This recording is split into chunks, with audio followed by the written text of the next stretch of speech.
Assalamualaikum warahmatullahi wabarakatuh. Sebelumnya, perkenalkan saya Wina Setiawati dari peserta magang batch 4 di SAI di bagian Business Development. Di sini saya akan membawakan webinar mengenai Millennial Technopreneur for the Future, di mana generasi milenial dengan berwirausaha muda, mandiri, kreatif, serta inovatif. Selanjutnya, di sini saya akan membahas mengenai peluang, tips dan trik, serta tantangan. Sebelum ke dalam pembahasan, tentunya kita harus tahu dulu nih apa itu technopreneur. Technopreneur ini pasti yang terlintas dari diri kita yang langsung tertuju itu pasti perpaduan antara teknologi dan entrepreneur.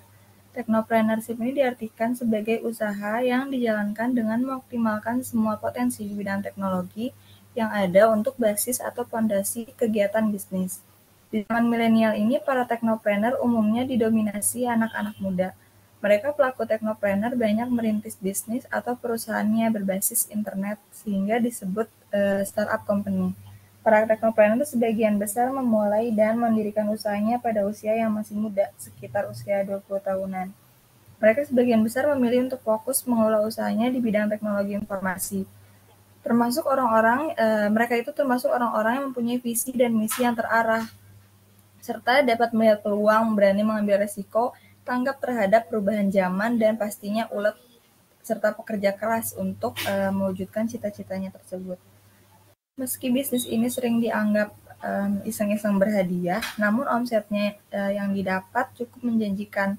Untuk itu, kini pengelolaan startup company tak bisa dianggap sebelah mata, apalagi main-main, dikarenakan para pelaku teknopreneur kebanyakan anak muda atau generasi milenial. Mereka dituntut untuk selalu berani berbeda dan mencoba sesuatu yang baru. Terus selanjutnya, mengapa harus generasi milenial? Untuk menjawab pertanyaan tersebut, terdapat lansiran laporan riset nasional Chamber Foundation yang dimuat oleh detik.com. Di situ menjelaskan bahwa generasi milenial adalah generasi yang kontradiksi. Dengan ciri karakter begitu ambisius mengejar tujuan utama mereka, generasi milenial atau young technopreneur memiliki motivasi dan mental yang kuat. Tidak sedikit yang sudah membuahkan hasil dengan produk layanan startup yang menjanjikan. Dalam temuan penelitian Accenture tersebut, untuk generasi milenial diyakini untuk menentukan tren yang kemudian mereka memiliki karakter untuk selalu menjadi yang terdepan dalam penggunaan produk atau layanan terbaru. Sehingga seiring berkembangnya zaman dan kemajuan teknologi ini membuat perkembangan dunia kewirausahaan semakin menarik dan diminati oleh banyak orang, termasuk generasi milenial yang mulai memberikan pandangannya pada bidang entrepreneurship sebagai suatu hal yang menjanjikan di masa depan.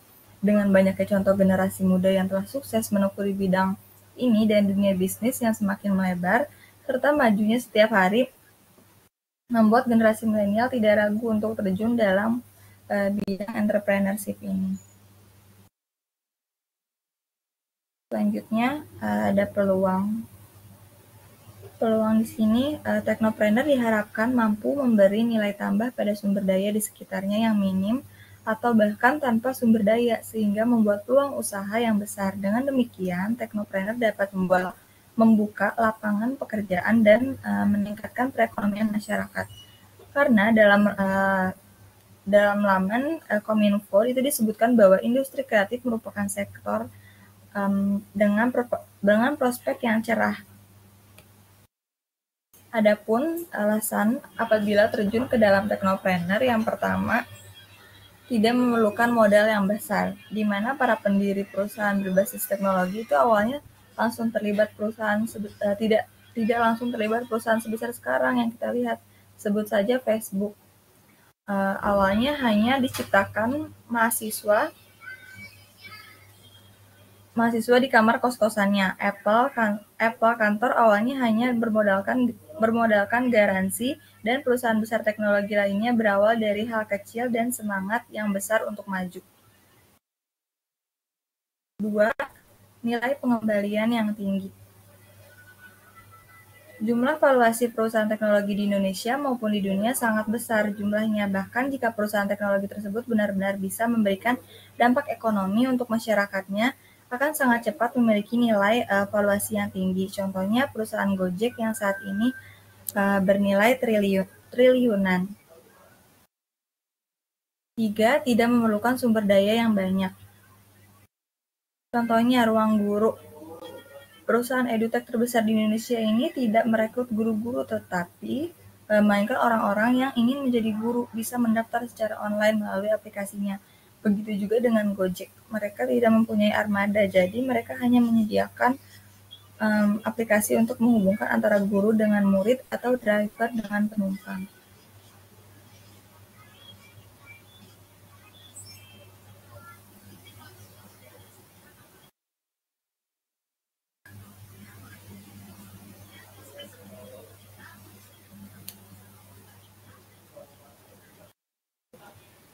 Selanjutnya ada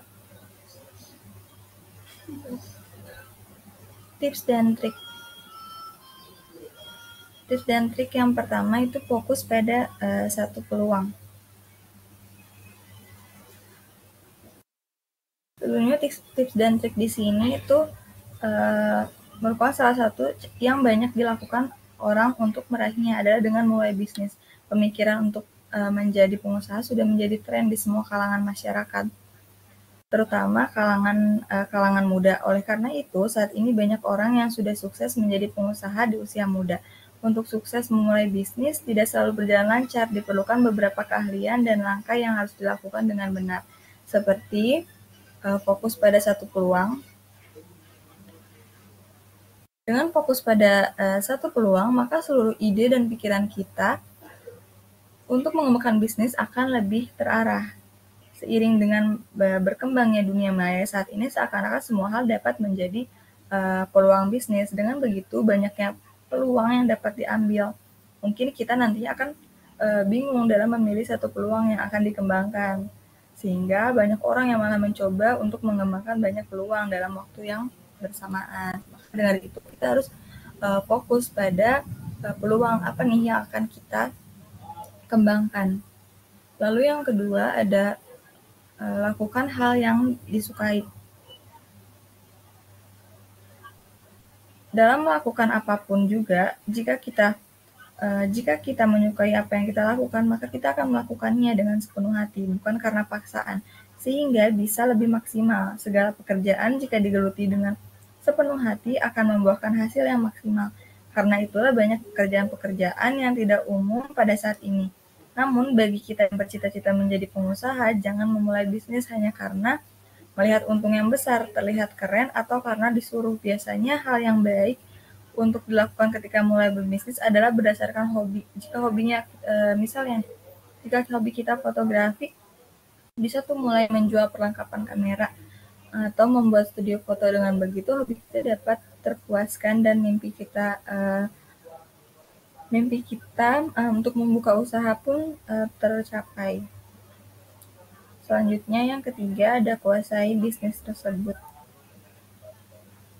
Di awal memulai bisnis, umumnya jarang ada investor yang berani menaruh uangnya di sana. Namun kesempatan itu bisa datang kapanpun, jadi kita harus kuasai betul segalanya tentang bisnis yang digeluti dan selalu siap menjelaskan dengan sejelas-jelasnya hal yang dimaksudkan agar kita dapat membuat investor yakin bahwa ia menaruh uangnya di tangan yang tepat, yaitu kepada kamu, orang yang paling paham tentang bisnis ini.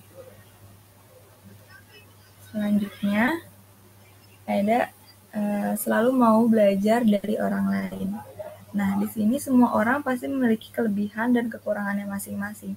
Tidak ada orang yang mengetahui segala hal, maka itu sangatlah penting untuk bersikap terbuka pada pandangan atau pemikiran orang lain, misalnya dengan berkonsultasi dengan mentor, teman, atau dengan orang-orang sukses lainnya yang sudah sukses di bidangnya. Kita dapat mengambil pelajaran dari apa yang sudah mereka lakukan, seperti pilihan mentor atau teman atau orang yang sudah sukses untuk menjadi penasihat kita, tempat kita berdiskusi tentang hal-hal yang perlu dilakukan untuk sukses. Lebih banyak mendengarkan akan lebih baik daripada banyak berbicara. Selanjutnya ada belajar dari kegagalan. Tidak ada hal yang pasti di dunia ini sama halnya dengan dunia bisnis. Ada dua pilihan dalam hidup kita yang menentukan kesuksesan, yaitu untuk maju atau diam. Jika kita ingin maju, maka kita harus juga siap untuk menghadapi kegagalan. Karena tidak semua yang direncanakan selalu berjalan lancar sesuai keinginan kita. Justru kegagalan harus terjadi untuk mengajarkan dan mempersiapkan kita untuk menjadi orang yang sukses nantinya. Ketika gagal, jangan putus asa, terus mencoba dan belajar dari pengalaman tersebut. Karena kegagalan itu merupakan guru terbaik, sehingga nantinya apabila kita menghadapi suatu masalah, kita tidak akan jatuh ke dalam lubang yang sama.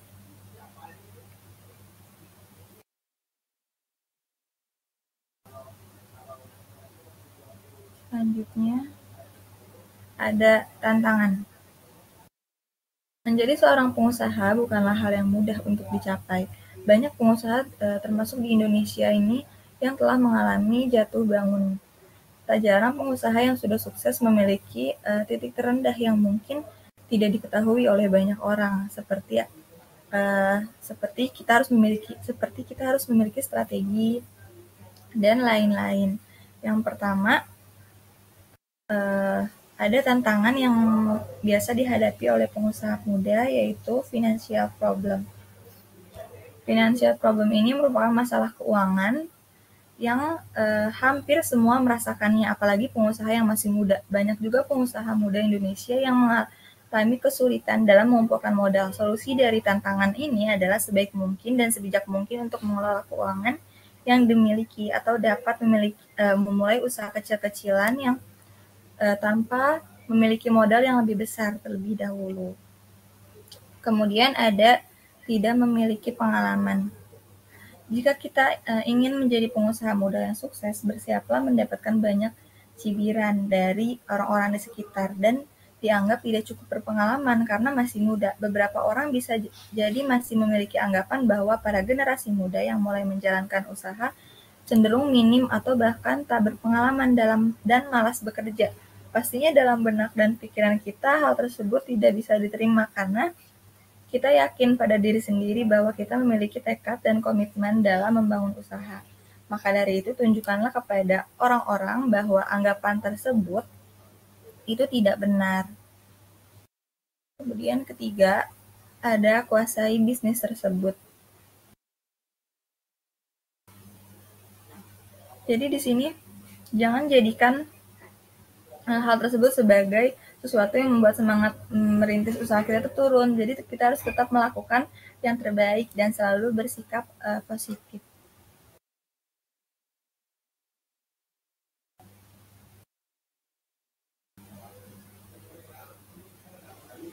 Di sini ada keraguan akan diri sendiri. Generasi muda juga merupakan waktu di mana seseorang sedang ada di fase yang labil, sering ragu dan mudah merasa stres. Apalagi jika kita sebagai generasi muda memulai suatu bisnis baru, pasti sering dilanda keraguan akan diri sendiri dikarenakan harus memiliki dan memikirkan serta mempertimbangkan dengan baik keputusan yang akan diambil. Yang kelima ada menstabilkan cash flow.